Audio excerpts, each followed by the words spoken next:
Good morning, students. How are you? Hope all of you are safe and fine.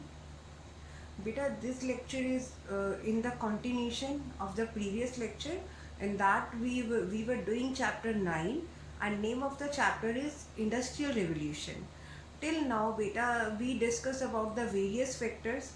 Those were related to the Industrial Revolution of England, and the previous topic that we discussed it was the protest movement, because during industrialization period the working conditions were very poor. So the workers they protested against the industrialization, as just to improve the working conditions, as well as to get the right to vote, right? But till that time they didn't get any right, and their protest was suppressed by the different methods of government. So beta, the today's topic is reforms through laws, that how the different reforms were introduced in the society, uh, just for the benefits of the workers. With the laws were passed in 1819, the laws were passed that prohibit the employment of children under the age of 9 in factories, and limiting the hours of work between age of 9 and 16 to 12 hours a day. It means now the children under age of 9 they cannot be employed, and the working duration that was for 12 hours a day. But this law also lacked some basic things. Means it was very difficult to implement this law, because at that time also proper guidance was not there, proper administrative system was not there. So until 1833 workers had to protest throughout the England. After that, in 1833 one act was passed which permitted children under 9 to be employed only in the silk factories, and limited the hours of work for older children. And this law it was enforced by, now this was enforced by the factory inspector. But do you know these factory inspectors also, as they were least paid, that is why they were also the influence of these factory owners. So finally in 1847 10 hours bill was passed. जैसे इसके name से ही clear है, 10 hours bill. The working hours for women, now those were limited till 10 hours. That is why this was known as the 10 hours bill. And even this act was applied to textile industries also, but not to the mining industry. The Mines Commission, now for these mines, coal mines, different laws were passed. Like the Mines Commission of 1842 set up by the government, it revealed that the working conditions of the workers whosoever were working in the mines, that was actually very worst, actually very poor. So, and even more children had been put in the coal mines. So the Mines and Collieries Act of 1842 banned children under 10 and the women for working in the underground mine. It means now after that time, children under the age of 10 and the women, they were not allowed to work in the underground coal mines. After that, one more act was passed, that was known as the Fielders Factory Act. Under this law, children under 18 and women should not work more than 10 hours a day. And these laws, these were to be implemented, these are to be enforced by the factory inspector. But that was very difficult for those factory inspectors. Why?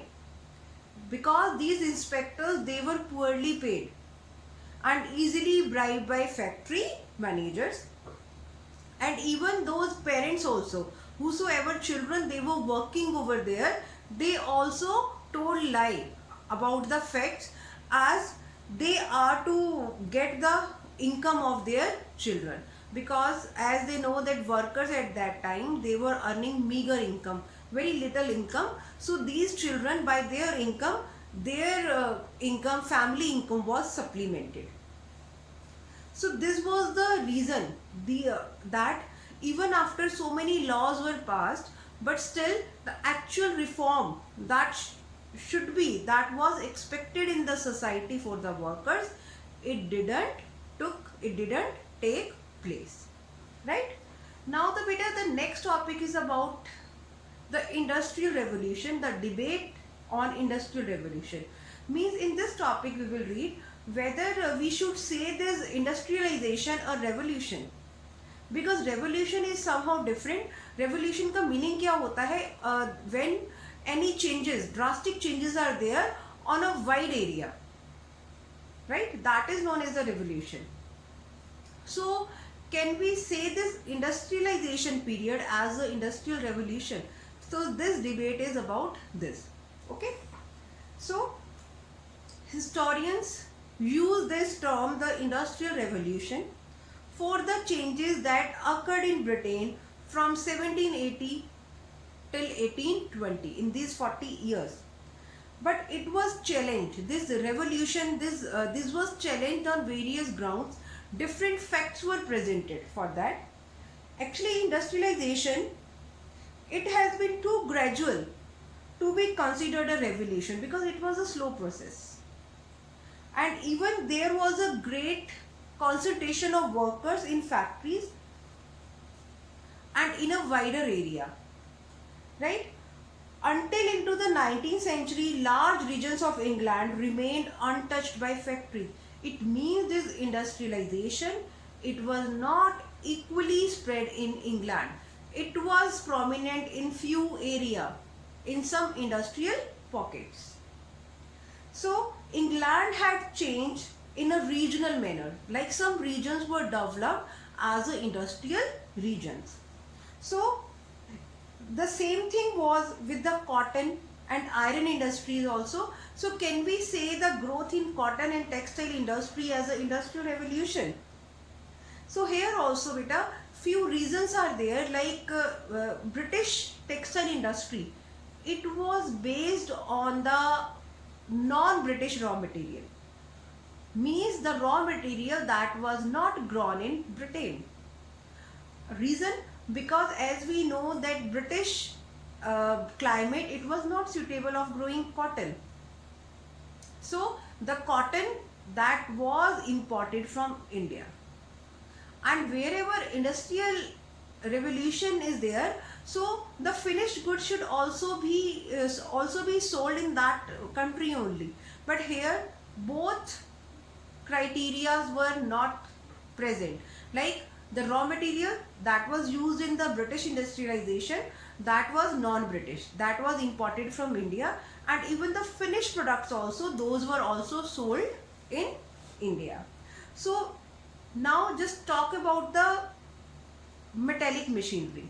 Now like this was about the textile industry, now we talk about the metallic industry, means iron industry. Now this iron industry also, with that steam power was also launched. There was a rapid growth. But do you know this rapid growth, it was obstacled by the war of independence by America. As we know, at that time North America was the colony of England, right? Now even after that, there were so many destructive effects of the French Revolution as well as of the Napoleon War, Napoleon Bonaparte, right? So industrialization at that time, it is associated with the growing investment of the country's wealth. अब industrialisation होता है बेटा, इसके कुछ basic features होते हैं, that there will be a growing investment in country's wealth. With that, capital formation should be there. There should be infrastructure building, improvement in the infrastructure, and installation of new machineries. And with raising the levels of efficient use of these facilities, कि सब facilities का efficient use होना चाहिए, and the productivity should also be increased. So all these are the basic features of industrialization. But if we say the productive investment, beta, at that time most of the investment it was done in the war, means most of the money that was used in these wars. So same thing, the technological progress, it was not limited to these branches, but it was visible in other branches also, like agricultural processing and pottery. So all these are the reason, that is why historians say that it should not be called a revolution. It was mere a phase of industrialization. Now there is one more argument, that British industrialization growth, it may have been more faster if there were not any wars, because at that time most of the human power, that was used in the war, and even army was filled with the labor also. The strong built person, they were called for army, right? So, and even workers were transferred out of factories and farms. Now who will work in these factories and farms? And even food prices, when the agriculture work is not there, then the production will not be there, right? So the food prices rose so sharply that the poor had little money to satisfy their needs, and even they were not able to buy any consumer goods. And if they are not buying any goods, so what is the use of industrialization? So, and even Napoleon's policies and the British reaction to them closed the European continent. So the destination for more than half of British exports to British traders. Now, why we say that the word industrial used with the word revolution is too limited? What are the reasons? Because beta, the transformation that was extended in the economic as well as the industrial phase, it was just prominent in two classes, and those classes were the laborers in towns and the countryside. It means it was not this, even economic and industrial development, it was not equally spread in the society. So at that time, half the population was living in towns, but the workers in towns, as many were in handicraft unit. They were not in the technical unit. They were also in the handicraft unit. And even the proportion of people living in urban areas went up so dramatically.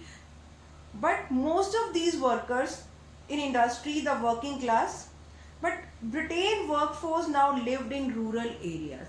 बेटा जब हम industrialisation की बात करते हैं, it means people are moving to work in the industry. It means urbanization will also be there. New cities will be developed. But here the scenario was different. So there was a more rapid rate of industrialization than had been witnessed in other European countries. अब हम इसको revolution कहते क्यों हैं? Because as a conclusion we can say, if we compare the rate of industrialization in England, that was far better than other European countries. That is why we say the industrialization in Britain as an industrial revolution, because its pace was more than the other European countries. So this was the reason. And even because at that time the industrial revolution really occurred on a massive scale, but that was the period from 1850 to 1914, that we read that it was the second phase of industrialization. The first phase, the 1780 to 1820, we cannot call it an industrial revolution. It was just the beginning of industrialization. So beta, this was the topic for today, as this was the last topic. Hope all of you have understood this topic. Thank you and have a nice day.